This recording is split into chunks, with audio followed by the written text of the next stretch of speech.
Imagine discovering on your wedding day that your partner's family has a history of being mean to people because of their skin color. Now, imagine you are black. This is just the beginning of the story about Zuri and Ethan. They are an interracial couple, which means they come from different backgrounds and they find themselves in a big problem that is much bigger than just their love for each other. Hello, welcome to my channel, Fiction of Peace. Enjoy the story. The morning sun shone through the curtains of the hotel room in Boston. Amara Johnson was getting ready for the most important day of her life, her wedding day. Her hands shook a little as she adjusted her veil in the mirror. In the reflection, she saw her face and felt the weight of her hopes and worries. "Take a deep breath, darling," said Amara, her best friend from college. "You look beautiful." Amara tried to smile, but she still felt nervous. What if I'm not good enough for his family, Amara? What if they never really accept me? Amara put her hands on Amara's shoulders, their eyes meeting in the mirror. "Listen to me, Amara Johnson. You're amazing, smart, successful, and kind. If they can't see that, then it's their problem, not yours." Amara's words helped a little, but Amara was still anxious. She thought about her own family, especially her grandmother, Esther. A few weeks ago, her grandmother had asked her, "Are you sure you're ready for this, my dear?" Amara knew her grandmother was worried about Amara marrying someone from a different background. A soft knock on the door interrupted her thoughts. It was Olivia, her little sister, coming in with a big smile. "Hey, future Mrs. Prescott, ready to marry the man of your dreams?" Amara laughed, happy for Olivia's cheerful energy. "Almost. I just need a minute to pull myself together." Meanwhile, a few blocks away, Jonah Prescott was looking in the mirror in his hotel room. He felt both excited and nervous. His best friend, Alex, was helping him get ready and adjusted his tie. "You look great, man. Amara's going to be speechless." Jonah smiled a little, touching his prosthetic leg. He'd lost his leg in an accident when he was 18. "Sometimes I wonder if she knows what it's like, marrying someone like me." Alex frowned. "Someone like you? You mean an amazing guy who didn't let anything stop him?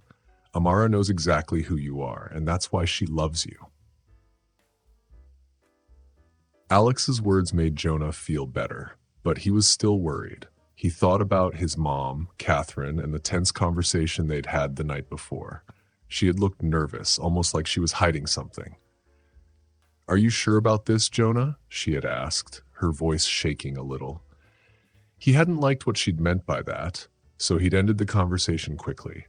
Now, hours before the ceremony, he wondered if she had a reason to feel that way. Just then, his phone buzzed. It was a message from Amara. "I can't wait to see you at the altar. I love you." Those simple words made Jonah feel calm. He took a deep breath, stood tall, and looked at Alex. "Come on, let's go. I have a bride waiting for me." As everyone gathered at Trinity Church in Boston, the air was filled with excitement. Friends, family, and guests from both sides arrived, filling the old church. Some people looked a little uncomfortable, while others were happy and full of joy. This wasn't just a wedding. It was a union of two families, two cultures, and two different worlds. When the wedding music started, everyone looked toward the church entrance. Amara, looking radiant in her white dress, walked down the aisle with her father by her side. Each step she took was filled with a mix of happiness and nervousness. Her eyes were fixed on Jonah, who was waiting for her at the altar. When Amara finally reached Jonah, he took her hand, and they looked at each other with love. Reverend Anderson, a close family friend, began the ceremony. "We are here to celebrate the union of Amara and Jonah, and the love that brings people together no matter their backgrounds." Jonah went first with his vows, speaking with emotion. "Amara, since I met you, you've brightened my life in ways I never imagined. You see me for who I am, and you love me. I promise to always stand by you, to face every challenge together, and to love you unconditionally." Amara's eyes were filled with tears as she said her vows. "Jonah, You've taught me the meaning of strength and patience. Your love has made me a better person. I promise to be your partner in life, to celebrate our differences, and to create a home filled with love." They exchanged rings, their hands trembling a bit, and were pronounced husband and wife. They kissed, sealing their love as the guests clapped and cheered. There was joy all around, but a few people in the front row seemed tense. The celebration continued at a beautiful ballroom in the Fairmont Copley Plaza Hotel. There was music, laughter, and joyful conversations. Amara and Jonah went around, greeting everyone and sharing moments of happiness. During one of these conversations, Amara was speaking with Dr. Jordan Taylor, a family friend. "Amara, my dear, I'm so happy for you," Dr. Taylor said, smiling warmly. "It's amazing to see how things have changed. Who would have thought that Arthur Prescott's grandson would marry a black woman?" Amara felt like the ground had disappeared under her feet. "I'm sorry, Dr. Taylor, but I don't understand. Who is Arthur Prescott?" Dr. Taylor's smile faded a bit, realizing he'd said too much. "Oh, well, Arthur Prescott is Jonah's grandfather. He was known for not-so-good things in the 1960s. Before Amara could ask more, Jonah joined them, smiling, not knowing what had just happened. "Hey, love, shall we cut the cake?" Amara forced a smile, her mind swirling with questions. Why had Jonah never mentioned his grandfather, and what did Dr. Taylor mean by not-so-good things? The rest of the reception passed in a blur for Amara. She couldn't stop thinking about what Dr. Taylor had said. She knew she'd have to talk to Jonah about it, but how could she bring it up on their wedding day? Later that night, under a full moon, Amara and Jonah arrived at their hotel room. The day had been beautiful, but now there was a quiet tension between them. Amara felt the weight of things left unsaid, while Jonah was still glowing with happiness. "What an amazing day, right?" Jonah said, loosening his tie, smiling happily. Amara was quiet for a moment, adjusting the strap of her dress, then took a deep breath. "Jonah, I need to ask you something." Jonah noticed the serious look on her face, and his smile faded. "What is it? Did something happen?" "Who is Arthur Prescott?" she asked, her voice shaking a little. Jonah's face went pale, his eyes wide with surprise. "Where did you hear that name?" "Dr. Taylor mentioned him at the reception," Amara said, watching Jonah's reaction closely. "He said Arthur is your grandfather and that he was known for not-so-good things in the 60s. Jonah, what does that mean?" Jonah turned to look out the window, taking a deep breath before facing her again. "Arthur Prescott, my grandfather, he was against racial integration back then. He led protests and said things I'm not proud of." Amara felt like she'd been punched in the stomach. "And you never thought it was important to tell me this, knowing who I am, where I come from?" "I wanted to, Amara," Jonah said softly, pain in his eyes. "I just didn't know how. I didn't want it to change the way you see me." Amara took his hand, still feeling hurt but trying to understand. Their love had brought them together, but now they had to face this truth together. Jonah took a step closer to Amara, looking sad. "I was scared, Amara," he said softly. "Scared of losing you." Amara stepped back, her face hurt. "Afraid of losing me, Jonah? We just got married. How could you keep such a big secret?" "I'm not like my grandfather," Jonah replied, his voice shaky. "I became a lawyer to make the world fairer. I wanted to do good, to fix what he did wrong." Amara shook her head, her eyes filling with tears. "Jonah, it's not just about your grandfather. It's about trust. How can I trust you if you hide things?" Silence filled the room. Jonah tried to step closer, but Amara held up her hand. "I need space," she whispered, then turned toward the door. "I need time to think." "Amara, please," Jonah begged, his voice breaking. "I love you." Amara stopped at the door, looking back one last time. "I love you too, Jonah, but love without trust?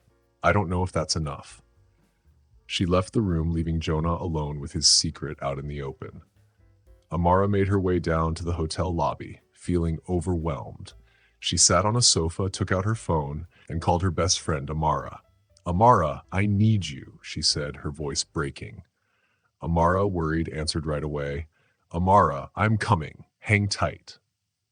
Meanwhile, in the room upstairs, Jonah sat on the bed, his head in his hands.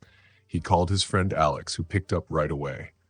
Alex, he whispered, I messed up. I'm so scared of losing her. As the night wore on, what should have been the start of a happy new life turned into sadness. Amara and Jonah were only a few floors apart, but it felt like they were miles away from each other. The next morning, Amara walked to a park where Jonah had proposed to her just 6 months before. Amara came to sit by her side, silently offering comfort. I don't know what to do, Amara whispered. How could he hide something so big? Amara sighed. Amara, you're right to be upset, but maybe he was just really scared of losing you. Amara shook her head. By hiding it, he's broken my trust. How can I build a life with someone who wasn't honest with me? Meanwhile, at the hotel, Jonah paced around, anxious. Alex, trying to be supportive, said, You've got to calm down, man. She'll be back. You two can talk this out. But what if she doesn't come back? Jonah replied, his voice full of fear. What if I lost the best thing that ever happened to me? Look, you're not your grandfather and you're trying to be a better person. She'll see that. Back in the park, Amara finally stood up, her face determined.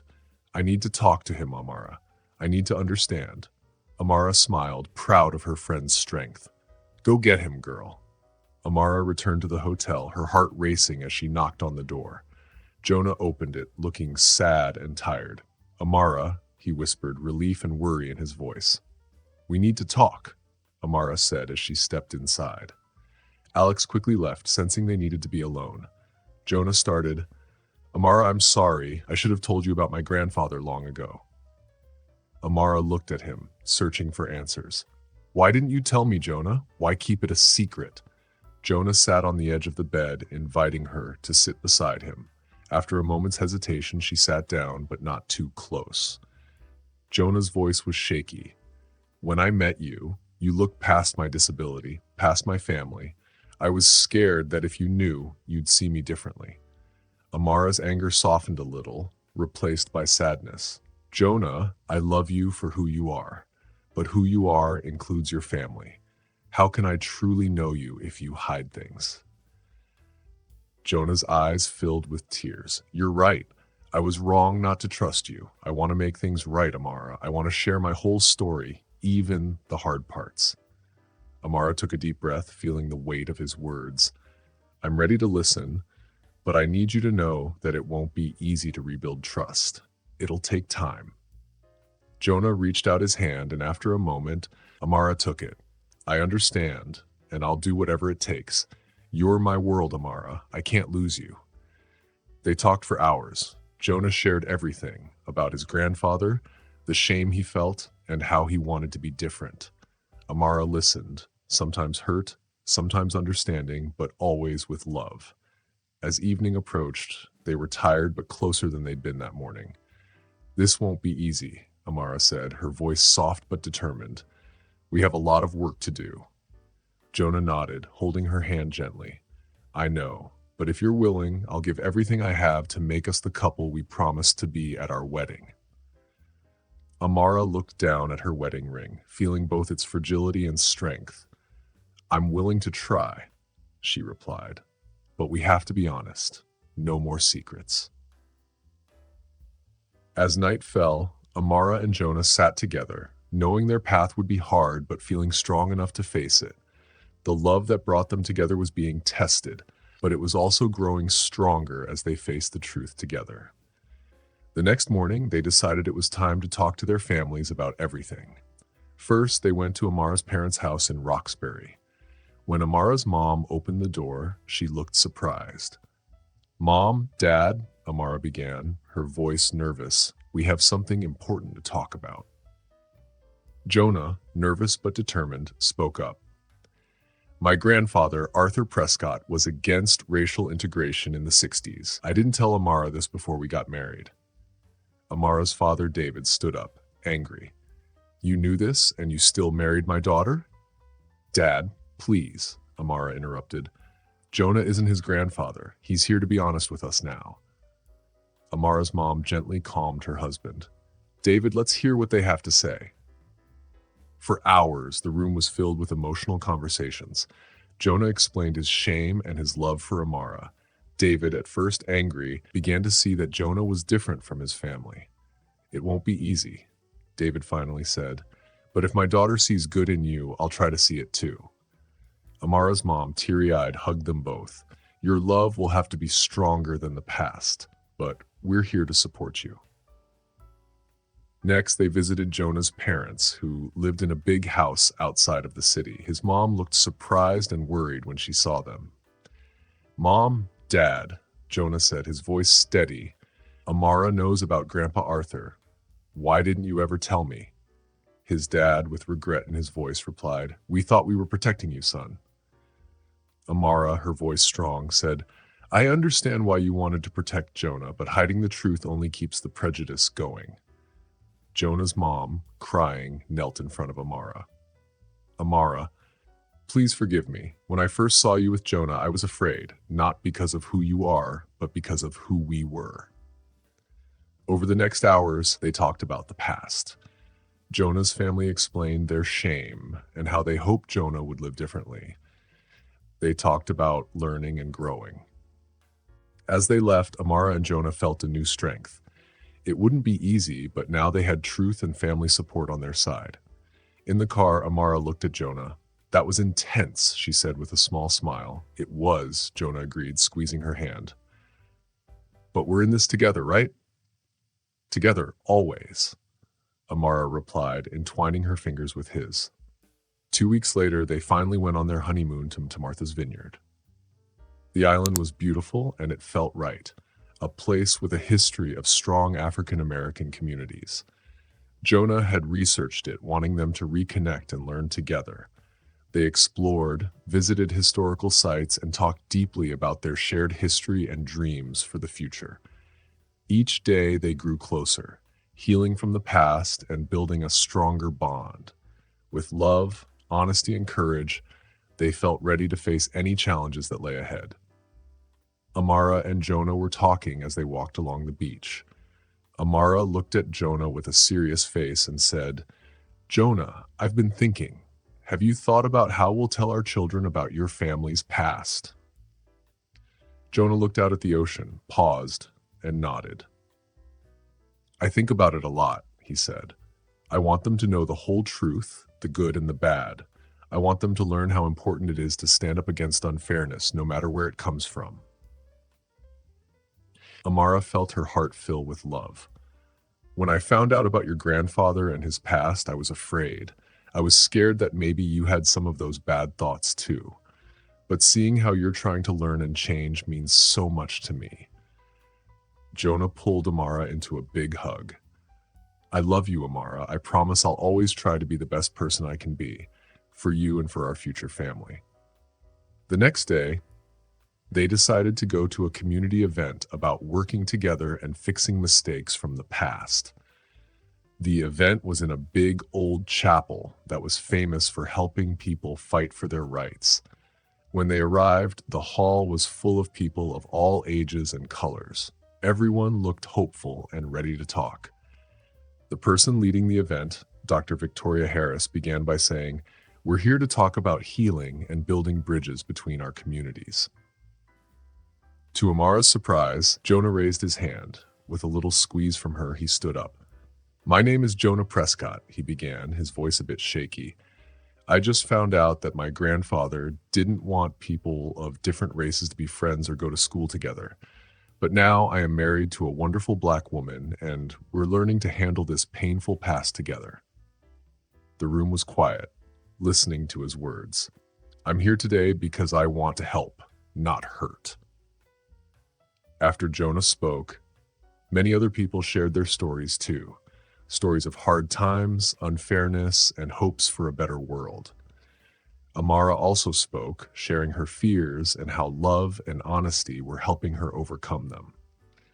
At the end, people came up to Amara and Jonah to thank them for being brave. One elderly woman hugged them both and said, You give me hope that we can fix things and make a better future together. That night, back at their small cottage by the sea, Amara and Jonah talked about the day. Amara snuggled into Jonah's arms and said, "When we came here, I thought it would just be to spend time together. But this went much deeper." Jonah kissed her forehead and said, "I think we found our mission, to help others by sharing our story, to face the past, and to build a better future."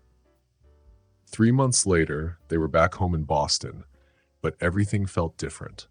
The city was filled with beautiful red and yellow autumn leaves, just like Amara and Jonah's lives were filled with new purpose. One Wednesday, Amara went to her law office and found a big pile of work waiting for her.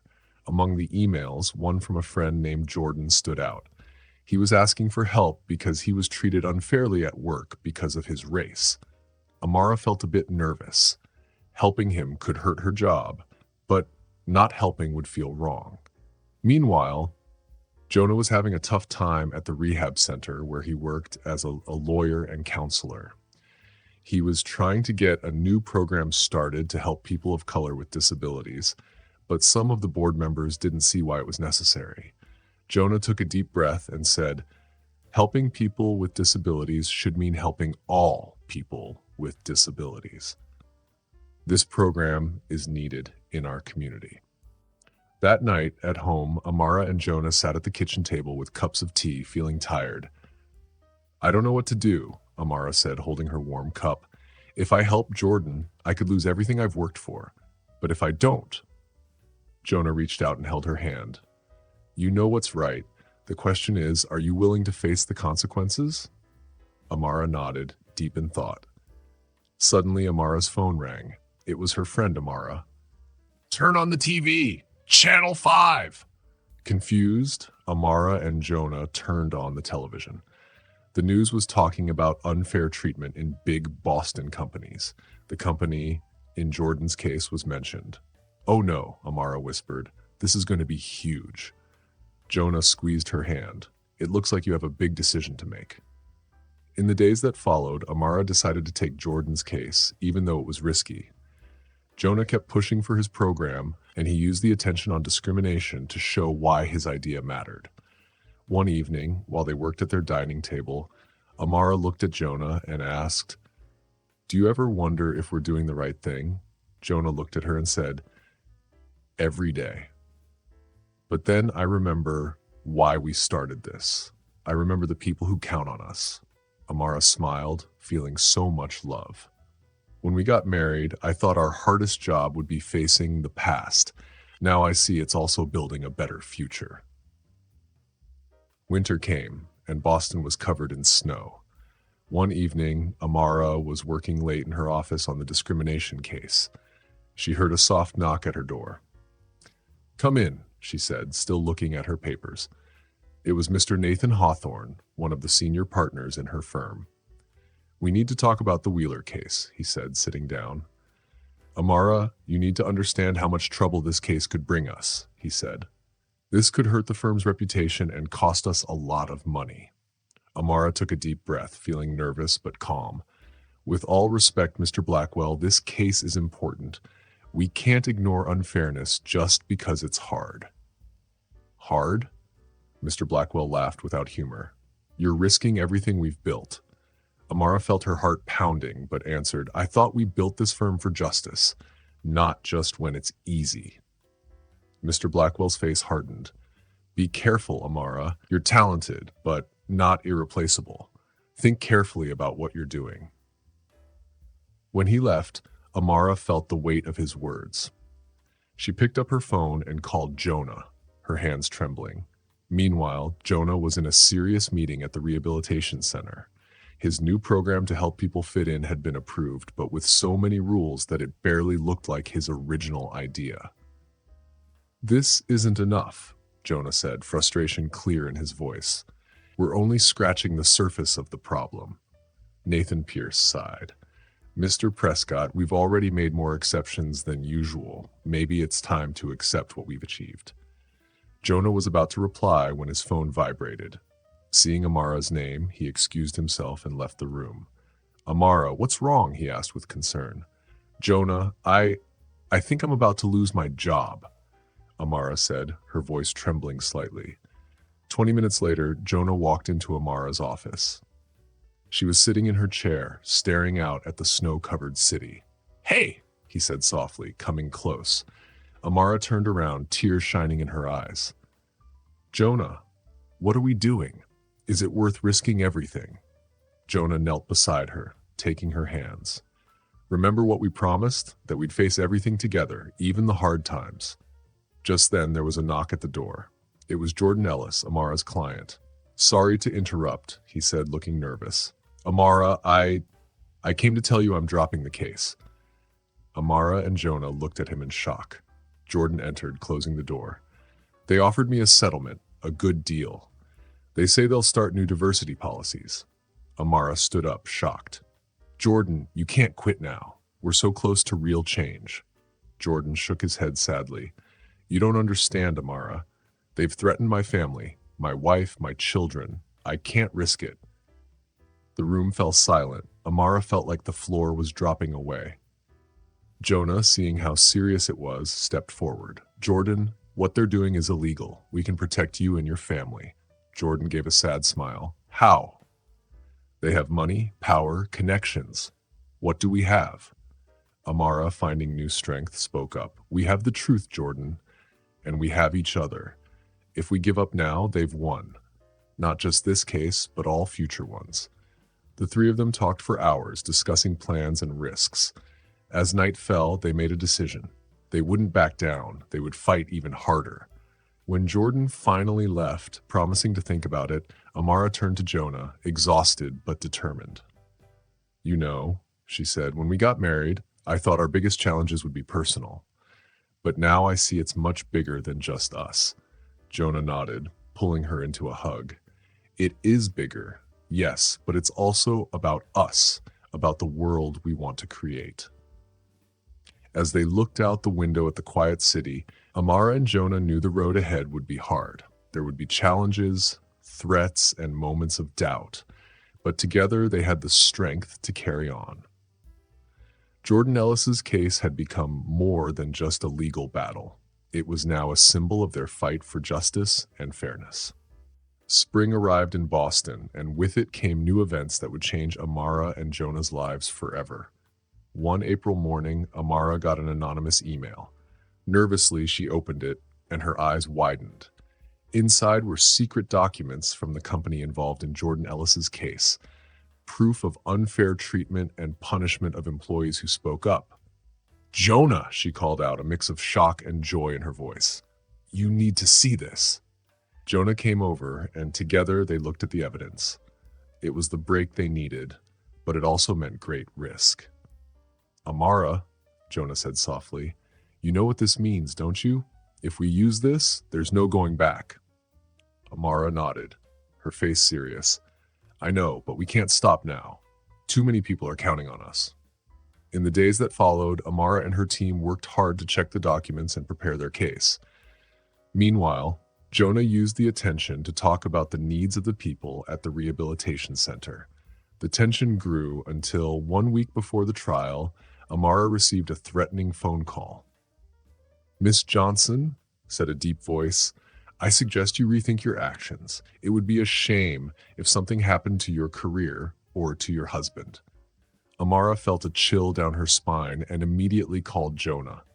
We can't let them scare us, Jonah said, holding her tight. But we have to be careful. Let's get help. They reached out to an investigative journalist named Olivia Martinez, who is known for her stories on corporate corruption. Olivia listened to their story and agreed to help. This is more than just a case of discrimination, she said. It's about power, corruption, and how the system can be twisted. We need to expose it all. With Olivia's help, Amara and Jonah built a support network. Activists, other lawyers, and even some of the company's whistleblowers joined their cause. Jordan Ellis's case was becoming a movement. At the rehabilitation center, Jonah was facing his own challenges. His program was finally showing results, but he knew they had to aim higher.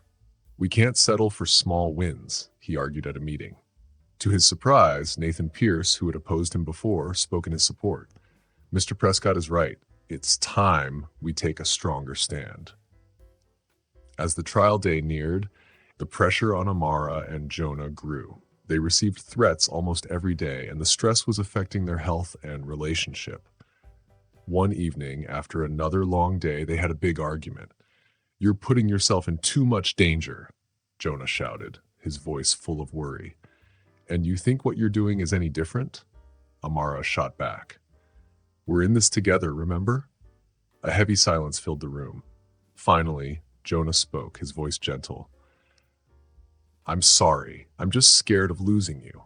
Amara moved closer, touching his face softly. "I'm scared too, Jonah, but we can't let fear stop us now." The night before the trial, Amara and Jonah gathered everyone involved at their home. Jordan Ellis, Olivia Martinez, their legal team, activists. Everyone was there, united by a shared purpose. "Tomorrow," Amara said, her voice steady, "we're not just fighting for a case. We're fighting for the future we believe in, one of equality, justice, and respect." Jonah continued, "We know the risks are high, but together we're stronger than any corporation or broken system." Jordan Ellis, who had been so unsure at the start, was now fully committed. "You all gave me courage," he said, moved. "Not just to fight for myself, but for everyone who comes after me." As the night went on, the group made final plans. Olivia prepared to publish her big story. Activists planned peaceful protests outside the courthouse, and the legal team went over their arguments one last time.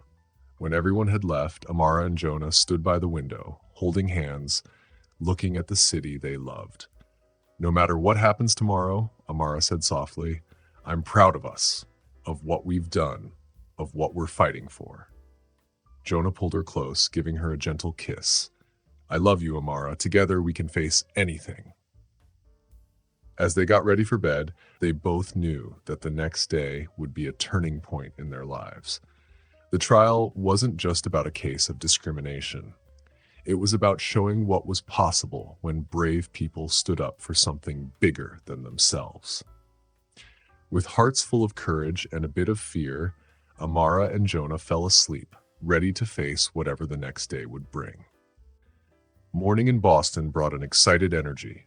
The streets around the courthouse were packed with people, some holding signs, others just watching, all knowing they were about to see something important. Amara and Jonah arrived early, holding hands, their faces determined. As they walked up the courthouse steps, people cheered and shouted in support. Jordan Ellis was waiting for them at the top, his face a mix of nervousness and courage. "Are we ready for this?" he asked, his voice shaking. Amara took a deep breath and put her hand on Jordan's shoulder. She was ready. Today was a big day in court.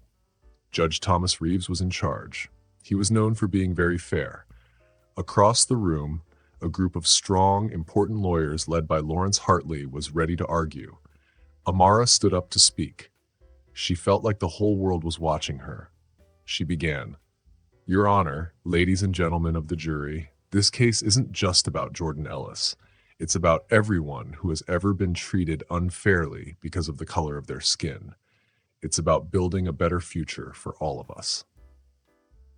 As the trial went on, more and more people shared their stories. Former workers, experts in diversity, and even a former boss came forward to support Jordan. Each person's story helped make the case stronger. Outside the courthouse, Amara's friend Jonah was making sure people knew about the case. He gave interviews, talked to reporters, and shared Jordan's story. Jonah was married to a black woman, so he understood how unfair treatment felt, and he wanted others to understand too. On the fourth day, a reporter named Olivia Martinez published a report that changed everything. When people read it, they were shocked. The company's stock dropped, and people started to speak out against it. Lawrence Hartley, the lawyer on the other side, felt like he was losing. During a break, he walked up to Amara and whispered, "Miss Johnson, maybe we can make a deal that helps everyone." Amara looked at him and said, "Mr. Hartley, we aren't here for money or deals. We're here for justice. Finally, after days of waiting, the jury made their decision. Judge Reeves said, in the case of Wheeler versus XYZ Corporation, the court finds the company guilty of treating people unfairly because of their race. The courtroom filled with cheers and happy tears. Amara hugged Jordan and they both cried. Jonah joined them, giving them a big hug too. But winning in court was just the start. Amara and Jonah were now leaders of a movement to make companies treat everyone fairly. They traveled across the country, sharing their story and inspiring others to stand up for what's right. Jonah's center became an example of a place where everyone was welcome.